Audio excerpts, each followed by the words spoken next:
ప్రారంభ సూచకంగా గురు శ్రీమతి ఓలేటి రంగమణి గారు వేదిక మీదకి వచ్చి పవర్ పాయింట్ ప్రెజెంటేషన్ ద్వారా సింహనందిని నాట్యాన్ని మనకి చిత్రలేఖన రూపంలో నాట్య చిత్రలేఖన రూపంలో మనకి అందిస్తారు.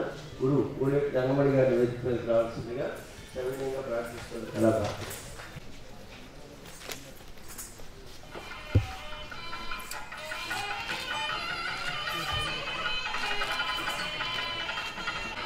మా నాన్నగారి కోరిక నెరవేర్చడం కోసమని ఈ ఆలయ నాట్యాలని ప్రముఖంగా తీసుకొస్తున్నాను.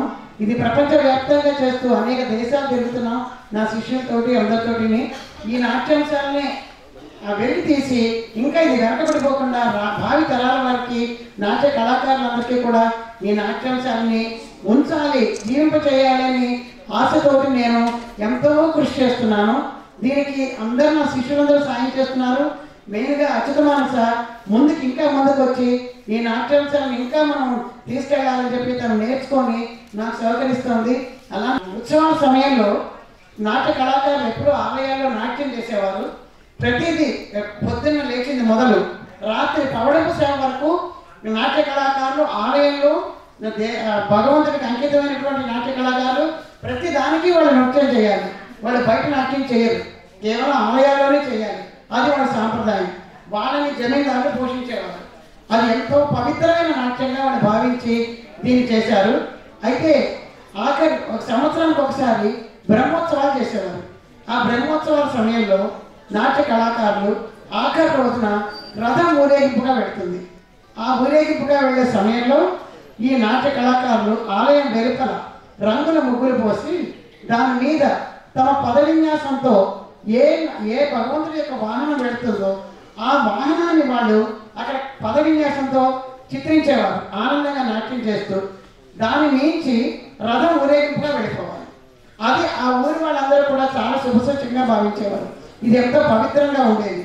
దీనికి ఒకవేళ అమ్మవారి వాహనం వెళ్తుంటే సింహం బొమ్మ గీసేవారు. దానికి ఒక స్తుతి ముందుకు చేస్తూ ఒక జతి, ఆ తాళాలు దాన్ని అనుసరించి ఇవన్నీ ఆ బొమ్మ గీయాలి. అలా మయూరకౌతం అంటే శివాలయాల్లో చేసేటువంటి కుమారస్వామి వాహనాన్ని నెమలి వాహనం గీసేవారు.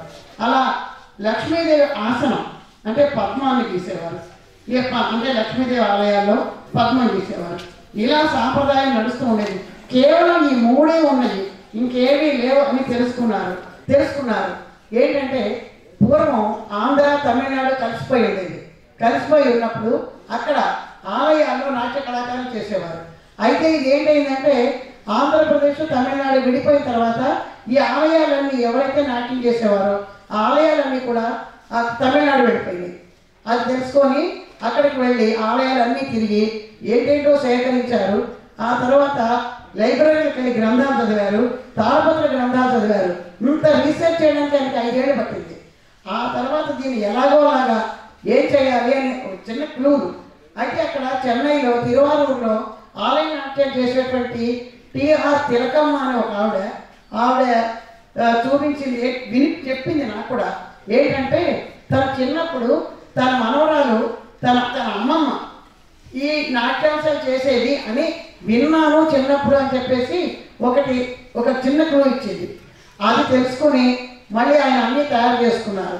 ఎలా చేశారు అంటే మొట్టమొదటిగా సింహనందిని అమ్మవారి మీద స్తుతి తయారు చేసుకున్నారు. ఒక పాటని, ఒక కీర్తని, అందులో గతి భేదాలు, చారి భేదాలు, ఎన్నో కరణాలు అన్నీ పెట్టుకున్నారు.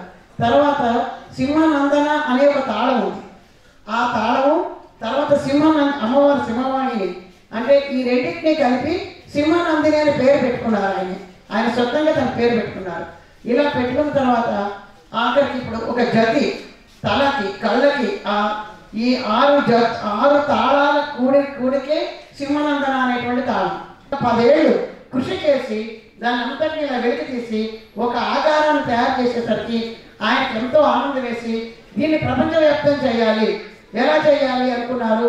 అమ్ముల మొదలు ఒకరికి నేర్పించడం జరిగింది. కానీ తర్వాత దీన్ని మళ్ళీ నేనున్నాను కదా ఇంకా నాకు నేర్పించి నా మీద వదిలేశారు. ఇది ప్రపంచవ్యాప్తంగా చేయమని చెప్పి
చెంచత్కుటి ప్రతీతాళే దర్పణే కోకిల ప్రియే అభంగే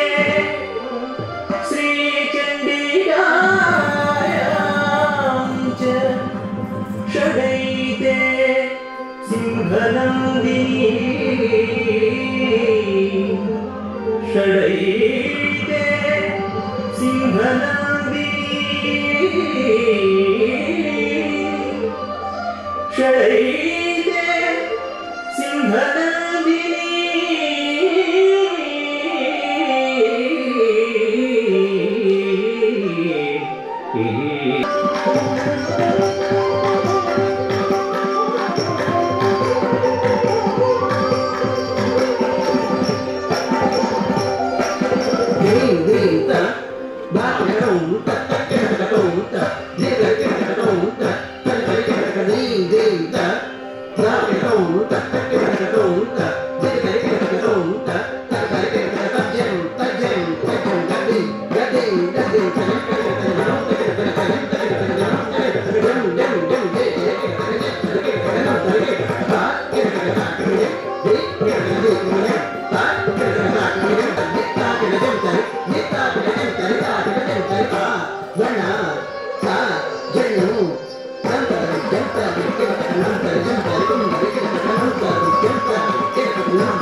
Thank you.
కళాభారతిలో తాండవం అనే ఒక గొప్ప నాట్య సింహనందిని కౌత్వం అంటారు దీన్ని. ఈ నాట్యాన్ని సిఆర్ ఆచార్య గారు కనిపెట్టారు. వారి కుమార్తె రంగమణి గారు విశ్వవ్యాప్తంగా ప్రచారం చేస్తున్నారు. ఈరోజు మన విశాఖపట్నంలో విశాఖనగరంలో నాట్య ప్రదర్శన చేసే కళాకారులు, అలాగే వారి గురువు గారు సిఆర్ ఆచార్య గారి కుమార్తె శ్రీమతి ఓలేటి రంగమణి గారు.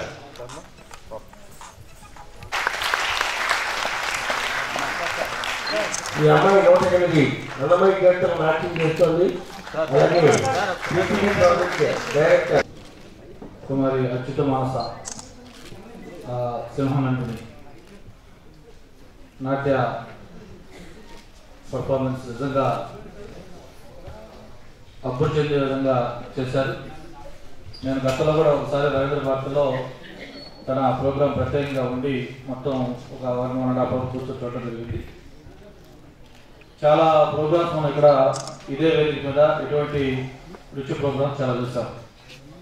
అయితే వాటన్నిటికంటే కూడా భిన్నంగా ముఖ్యంగా అద్భుతమైన అభినయం, ఆ హావభావాలు, ఆ భావ వ్యక్తీకరణ చేసే సన్నివేశాల్లో తను చూపించిన ప్రతిభ అమోఘం, అద్భుతం, అది అంతర సాధ్యం. మరి అటువంటి ప్రతిభా పాఠవాలు చూస్తున్న కుమారి అచ్యుత మనస్ఫూర్తిగా అభినందనలు, శుభాకాంక్షలు తెలియజేసుకుంటూ, మరి అంత అభినయం ఉన్నా కూడా ఆ అమ్మాయిలో ఉన్న అడుగు చూస్తే తనకు సన్మానం చేయబోతుంటే నాకు కాదు, మా గురువు గారికి చెప్పని చెప్పి ఫస్ట్ కోరారు.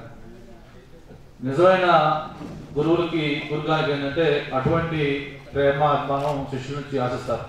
మరి ఆ అమ్మాయి ఆ స్థాయికి చేరినప్పుడు కూడా తనకు విద్య నేర్పిన గురువుని గౌరవించాలన్న సంస్కారం కూడా ఈరోజు అటువంటిది మంచి లక్షణాలు. మరి ఆ గురువు గారికి అలాగే అచ్యుత మానస్కి నిర్వాహకులందరూ కూడా మనస్ఫూర్తిగా అభినందన తెలియజేసుకుంటూ, మరి ఆ ప్రక్రియ అయితే నిజంగా చాలా కష్టమైన ప్రక్రియ. మామూలుగా ఏదైనా పెయింట్ చేయడం వేరు, నాట్యం చేస్తూ మరి అది చూడకుండా మరి కాళ్ళతో ఆ విధంగా చేయడం అంటే అది చాలా సాధన కావాలి. మరి దాన్ని సాధించి విజయవంతంగా బ్రహ్మాండంగా చేసినందుకు అభినందన తెలియజేసుకుంటూ, మరి సందర్భంగా నేను మా రచన గారిని కోరుతా ఉన్నాను. రేపు January 1, 2, 3 మనం విశాఖ ఉత్సవం చేసుకుంటున్నాం. అది ప్రజల పండుగ. చాలా పెద్ద ఎత్తున లక్షలాది మంది సమక్షంలో 3 రోజులు ఒక కల్చరల్ ఫీస్ట్ జరుగుతూ ఉంది. నేను రిక్వెస్ట్ చేస్తాను, ఆ రోజుకి మానసు కూడా ఒక ప్రోగ్రాంలో ఒకరోజు తప్పకుండా ఈ ప్రోగ్రామ్ ఇంక్లూడ్ చేయించాల్సిందిగా నిర్వహణ తెలియజేస్తాను. మరి వాళ్ళ గురువుగారు కూడా అంగీకరించి ఆ ప్రోగ్రాం తప్పకుండా లక్షలాది మంది విశాఖ ప్రజలు వీక్షించే విధంగా అవకాశం కల్పించాలని కూడా కోరుకుంటూ మరొకసారి మనస్ఫూర్తిగా అభినందనలు ధన్యవాదాలు చేసుకుంటాం. ఈరోజు ప్రతిష్టాత్మకమైన Visakha music and dance Kalabharathi ఆధ్వర్యంలో జరుగుతున్న డ్యాన్స్ ఫెస్టివల్లో భాగంగా చిరంజీవి కుమారి మానస అచ్యుత మానస చేసిన ఈ నాట్యం మాత్రం అసాధారణంగా ఉంది, అద్భుతంగా ఉంది, అందరూ గుర్తు పెట్టుకునే విధంగా ఉందని చెప్పే సందర్భంగా నేను గుర్తు చేస్తున్నాను. దీనికి గాను ఆ అమ్మాయిని ప్రత్యేకంగా అభినందిస్తున్నాను. అదే సమయంలో ఆ అమ్మాయికి ఈ నాట్యం నేర్పిన గురువు వచ్చి ఓలేటి రంగమణి గారికి, అన్నిటికంటే ముఖ్యంగా రవిచంద్ర సతీమణి గారిని, ఎందుకంటే వాళ్ళ ప్రోత్సాహం ఉంది కాబట్టి వాళ్ళ కూడా మనస్ఫూర్తిగా అభినందిస్తున్నాను. ఆ అమ్మాయి ప్రదర్శించిన నాట్యంలో అభినయం కానీ, ఆహారం కానీ, ముఖ కవలికలు కానీ, బాడీ లాంగ్వేజ్ కానీ, టైమింగ్ కానీ ఎంతో పరిణితి చెందింది.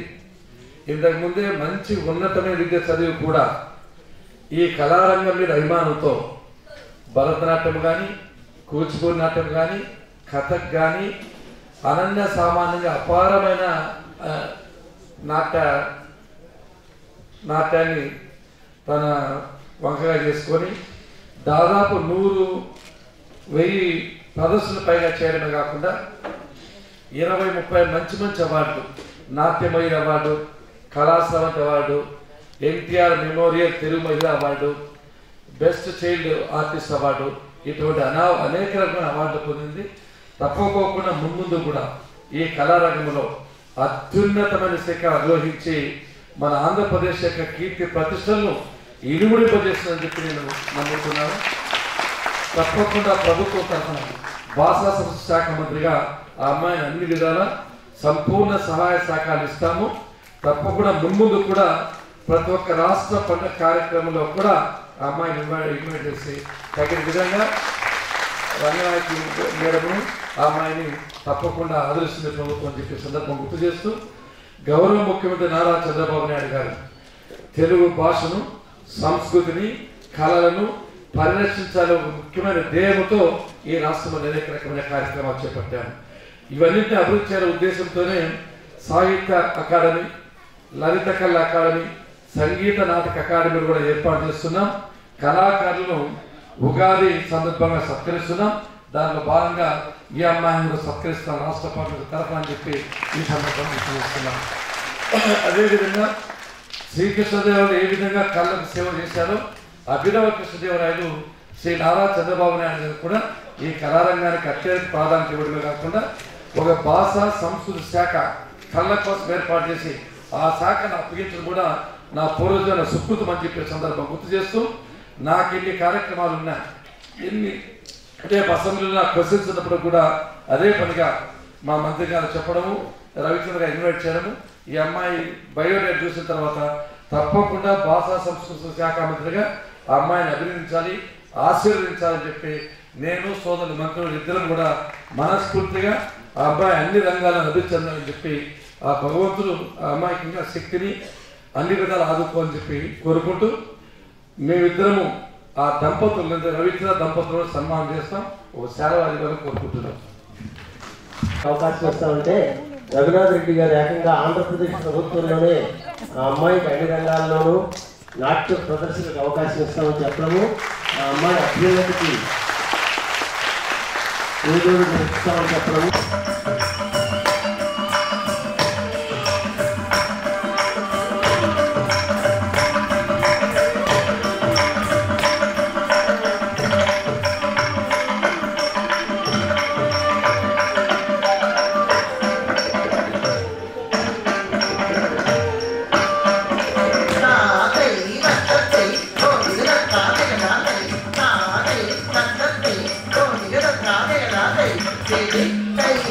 Hey,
Mallika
पद्मपत्रोद्भव